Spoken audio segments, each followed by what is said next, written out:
Arnaud Créteau, bonjour. Bonjour. Vous êtes Bonjour à tous. boulanger, vous êtes installé dans un petit village à Montville, je crois, c'est en Seine-Maritime. Et alors, vous faites donc du pain parce Exactement. que vous êtes boulanger et vous ne dépensez pas un centime d'électricité, d'après ce que j'ai compris. Pourquoi? Parce que vous avez installé, on les voit derrière moi, des panneaux solaires. Alors juste, est-ce que vous nous expliquez comment ça fonctionne? Comment ça marche, comme dirait Michel Chevalet? Oui, alors c'est pas les panneaux solaires qu'on voit derrière vous Non, c'est pas cela, qu'on mais a bon. chez nous, mais parce que justement on n'utilise pas d'électricité. C'est des concentrateurs solaires Lightfire. En fait, c'est une surface de miroir, qui permet de concentrer les rayonnements du soleil dans un four et d'atteindre 250-300°. Voilà, On maintenant on les voit voit, voilà, et exactement, ça y est, on les voit, on voit votre four et on voit votre... ce qui permet de cuire des pains. voilà. Voilà. Est-ce que Et c'est alors une on est installation qui prend beaucoup de installé. place? Combien ça vous a coûté d'installer tout ça? Bah, c'est le prix d'un four professionnel, ça prend la place, effectivement, ça prend un peu de place au sol parce que les rayonnements solaires, c'est en fonction de la surface, de captage et surtout, c'est une organisation qui est tout autre par rapport à une boulangerie de quartier. Bon, par exemple, on travaille que des pains au levain, qui sont des pains de conservation. Donc les gens qui voudraient faire, le plus possible de pain, au solaire, il y a pas besoin qu'il fasse beau tous les jours pour avoir du pain tous les jours, parce que les pains se conservent une semaine à 10 jours. C'était ma question, Nous, parce dans que notre loin cas de moi particulier. l'idée de dire qu'il ne fait pas très beau en Seine-Maritime, mais souvent il pleut quand même. Est-ce que vous arrivez à faire des fournées de pain? Est-ce que vous avez, en fait, la question Oui, c'est, oui, est-ce oui, que vous bah, avez par besoin d'un rayonnement solaire intense? Est-ce qu'il faut, voilà, qu'il y ait un plein soleil dehors pour pouvoir cuire votre pain? Voilà, en fait, c'est très simple. Pour savoir quand est-ce que ça marche, il suffit de voir votre ombre. Si vous marchez dans la rue et que vous voyez de l'ombre, ce type de four fonctionne. Mais on peut les utiliser aussi en complément. Par exemple, ici, nous, on a le four solaire et le four à bois, ce qui permet quand la météo est pas suffisante, de cuire au feu de bois. Et voilà, donc on en fait, ça permet vraiment d'avoir une complémentarité. Et ce qui est en fait intéressant, ce qui est important, nous on reçoit tous les mois des gens en formation ici, pour justement parler de l'organisation de l'activité, pour savoir comment est-ce qu'on fait. Là on voit le four à bois par exemple. Comment est-ce qu'on fait quand il fait pas assez beau. Et alors une des solutions, c'est d'avoir une alternative à la cuisson sur les produits périssables comme le pain qui se conserve bien une semaine pour nous, mais ça reste un produit périssable. Et sinon, c'est de travailler sur des produits de conservation. Et donc, par exemple, on a aussi une activité de torréfaction où là, les produits se conservent jusqu'à 1 an. Et du coup, ce qu'on fait sur des produits alimentaires, on pourrait le faire sur autre chose, c'est simplement de prioriser les tâches énergivores, c'est-à-dire, nous, c'est la torréfaction, les jours où il fait beau. Et en fait, ces tâches, ça représente que 15% de l'activité. Et le reste du temps, il y a l'emballage, la comptabilité, etc. Donc l'intermittence de l'énergie, en fait, elle n'est pas du tout un problème pour alimenter une activité économique comme la nôtre. On est 3 salariés ici, 3 équivalents temps plein. Et donc, on peut y arriver, même en Mais Normandie. alors, oui, je l'entends, mais ça demande, et vous le disiez, ça demande, voilà, une installation, ça demande une organisation qui est un peu différente de celle qu'on connaît.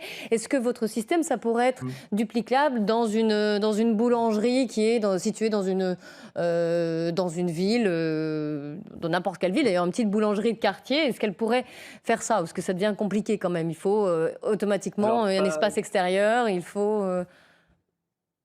alors voilà, c'est pas aussi facile que juste remplacer le four, si vous voulez. Eh oui. Ce qu'il faut bien comprendre, c'est qu'il y a une organisation qui va autour, qui est importante. C'est pour ça que les formations sont importantes.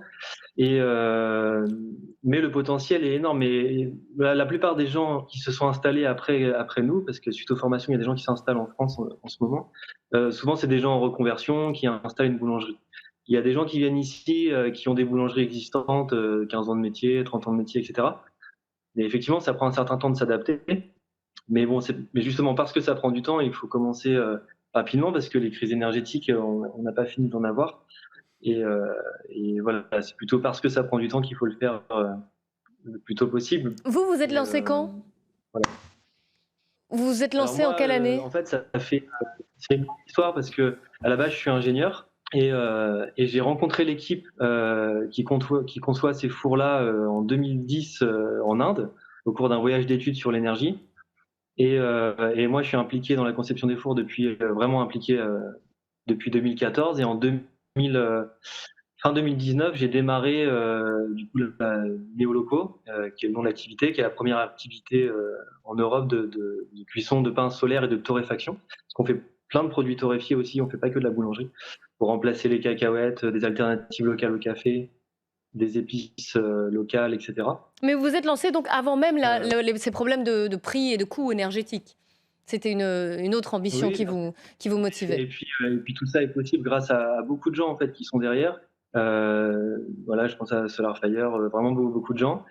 Et la volonté au départ, c'est évidemment, il faut avoir des activités qui soient viables économiquement, donc viables dans le monde d'aujourd'hui, mais qui soient viables dans le monde de demain. Et dans le monde de demain, il faut être viable économiquement, mais il faut surtout avoir des activités qui soient réellement durables, pas juste pour les 10 ou 20 prochaines années, mais pour 50, 100 ans, 200 ans, Mmh. parce qu'on veut mettre en place des solutions qu'on puisse réellement transmettre, et pas juste des solutions qui nous permettent de vivre encore les 10 ou 20 prochaines années, et puis ensuite de se retrouver dans la même situation. Ouais. Éric de Et Rijsmaten, donc, il y a c'est vraiment au-delà de volontaire. l'initiative qu'a eu Arnaud Créteau et dont il vient de nous parler, il y a un véritable boom du solaire actuellement. Hein. Oui, exact. Ça commence à prendre vraiment Mm. de l'ampleur, hein.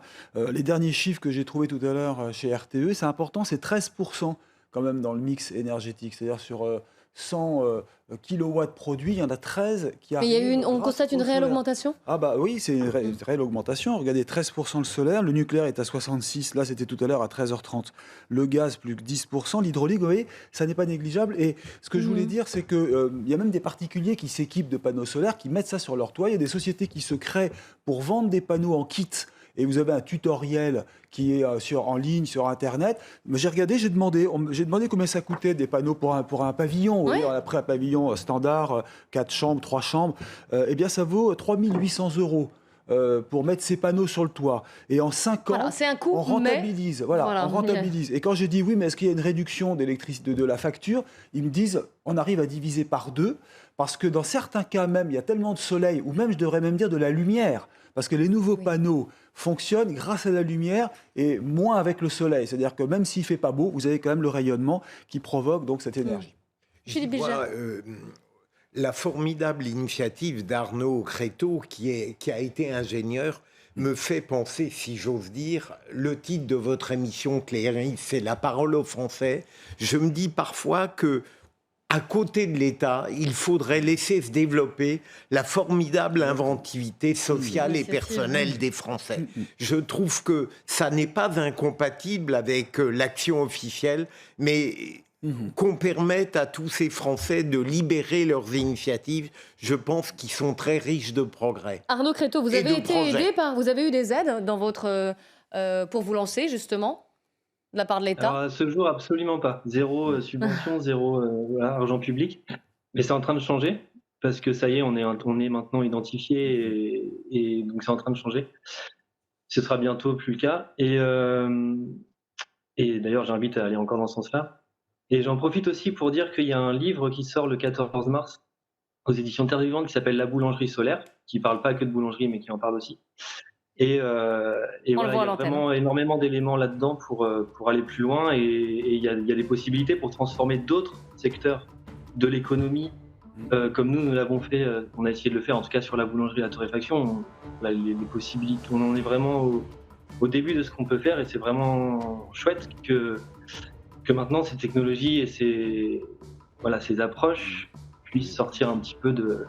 Je pense que c'est possible, ouais, nos effectivement, jardins. de terre. Merci beaucoup Arnaud Créteau de nous avoir partagé votre savoir-faire et Merci. ce que vous faites. Rapide, tiens, Pierre Lelouch en 2 secondes. Oui, non, je voulais savoir, un, d'où venait la technologie, et deux, qui fabrique les fours. Alors très rapidement Arnaud. Alors les fours sont développés par la société SolarFire Concentration qui est basée en Finlande. Finlande. Les fours qui sont en France sont fabriqués à Saint-Romain de Colbox par CPM Industries. Donc c'est des fours qui sont fabriqués en Normandie. Et les miroirs Concentration. Et les miroirs Pardon. Merci Les beaucoup. miroirs Les miroirs, c'est des miroirs classiques. En fait, vous pouvez les acheter au miroitier du quartier. Voilà. Merci beaucoup. On doit vous laisser. Voilà. On est attendu au carnaval de Nice après le